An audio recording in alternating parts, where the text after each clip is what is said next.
ছোট লোকের বাচ্চা, তোর সাহস কি করে হয় তুই আমাকে কিস করলি? আরে সামান্য তো একটা কিসই করেছি, এর জন্য কি চাই? টাকা পয়সা যা চাই তাই দেব। তুই আমাকে টাকার গরম দেখাচ্ছিস? আমি কে তুই জানিস? আমার পরিচয় তুই জানিস? আমার সম্পর্কে তোর কোনো ধারণা আছে? দেখেন, আমি আপনার সম্পর্কে জানতে চাচ্ছি না। আপনি যদি চান তাহলে আমাকে বিয়েও করতে পারেন।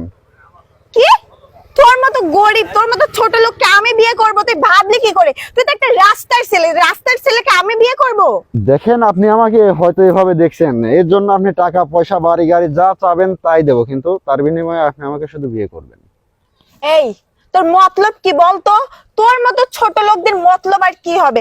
আমার মতো বড় লোকের মেয়েদেরকে পটাবি, পরে বিয়ে শাদী করবি আর বসে বসে ঘাড়ের উপর খাবি, তাই না? আমি আর 5টা মেয়ের মতো না, বুঝছিস?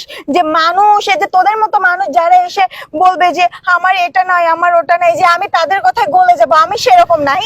আমি তোদের মতো ছোট লোককে ভালো করে চিনি। তোর তো এই যে বড় লোক দেখলে এভাবে গিয়ে হাত পাতিস, ম্যাডাম আমার ওটা লাগবে, আর তুই ডিরেক্টলি এসে আমাকে বিয়ের প্রস্তাব দিচ্ছিস। তোর সাহস দেখলে আমি অবাক হয়ে যাচ্ছি, বুঝছিস? এরকম ছেলে আমি কখনোই দেখি নাই। তোর এতটা সাহস আসলো কিভাবে বলতো? আরে ম্যাডাম, আপনি এত রেগে যাচ্ছেন কেন? সমস্যা কি? আপনি যখন যা চাবেন তাই পাবেন আমার কাছ থেকে। চলেন আমার সাথে আপনি। তোকে আমি তো সাইজটা করতে পারতেছি না, তাই না? তুই আর কিছুক্ষণ দাঁড়া, এক্ষুনি আমার বয়ফ্রেন্ড চলে আসবে, তারপরে তোকে আমি দেখে নিচ্ছি। ও, আপনার বয়ফ্রেন্ড আসবে? তুই এখানে আর কিছুক্ষণ দাঁড়া, তারপরে দেখতে পাবি। ও, আপনার বয়ফ্রেন্ড আছে? তার মানে আপনি বিবাহিত না? এই, তুই কি আজে বাজে কথা বলছিস? আমাকে দেখে কি মনে হচ্ছে আমি বিবাহিত? বিবাহিত মেয়েরা এভাবে চলাফেরা করে? আরে কি হয়েছে এখানে আখি? আরে ছোট লোকটাকে, এর সাথে তুমি কথা বলছো কেন? দেখো না বাবু, আমি এখানে তোমার জন্য দাঁড়িয়ে আছি, আর এই ছোট লোকের বাচ্চাটা এসে আমাকে কিস করছে জানো, আর কি উল্টা পাল্টা কথা বলছে। এ তোর এত বড় হাসপাতাল, তুই আমার গার্লফ্রেন্ডকে কিস করছিস? কলার ছেড়ে কথা বলেন। আপনার আমার সম্পর্কে কোনো ধারণা আছে? এই তোর সম্পর্কে কি ধারণা থাকবে আমার? কতদিনের ছোট লোক, সম্পর্ক রাস্তার আপনাদের? একটা ফকির। কতদিন সম্পর্ক আপনাদের? সেটা তোর জেনে কি লাভ? এই আসো তো সব তো। এই দাঁড়াও। কি রে, তোর এত বড় হাসপাতাল, তুই আমার গার্লফ্রেন্ডের গায়ে হাত দিলি? তুই কে রে? আমি কে? চিনিস আমাকে? তুমি? তুমি মানে কি? এটা কে? এটা কে? আমার ফ্রেন্ড। তোর ফ্রেন্ড? আর এতক্ষণ কি বললি?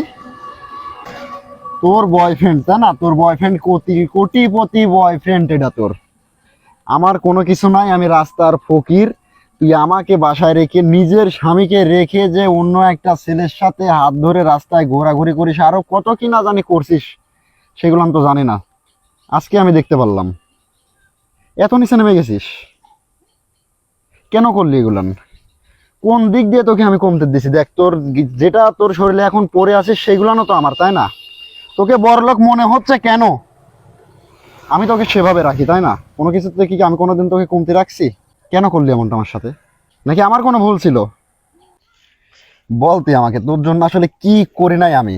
সারা দিন রাত পরিশ্রম করে তোকে শুধু আমি ভালো রাখছি, আর সেই প্রতিদান তুই আমাকে এটা দিলি। আসলে কি বলবো, তোরা এমনই, ঠিক আছে? তোদের মতো কিছু কিছু নারী আছে যা নিজের স্বামীকে ঘরে রেখে অন্য আরেকজনের সাথে পরকীয়ায় তোরা লিপ্ত। এই ভুলগুলান কেন করিস?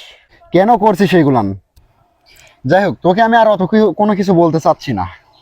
যেহেতু তুই আমাকে চাস না, ওকে চাস, হয়তো আমার ভালোবাসায় কোনো দিক দিয়ে কমতি ছিল, তো তুই ওকে নিয়েই সুখে শান্তিতে থাক।